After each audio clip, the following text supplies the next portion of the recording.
Remember you are dust, and to dust you shall return. Lord, these words are simple yet deep. They remind me that life is short and fragile. I am not as strong as I pretend to be. I get tired, I fail, I fall.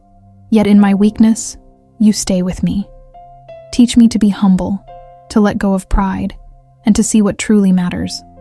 Love, mercy, and a heart that turns back to you each day. God, as I walk through this season, help me live with a soft and honest heart.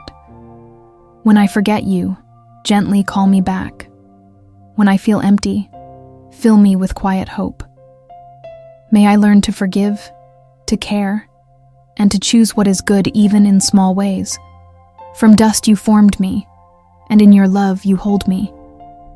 Let my life, simple and sincere, lead me closer to you every day.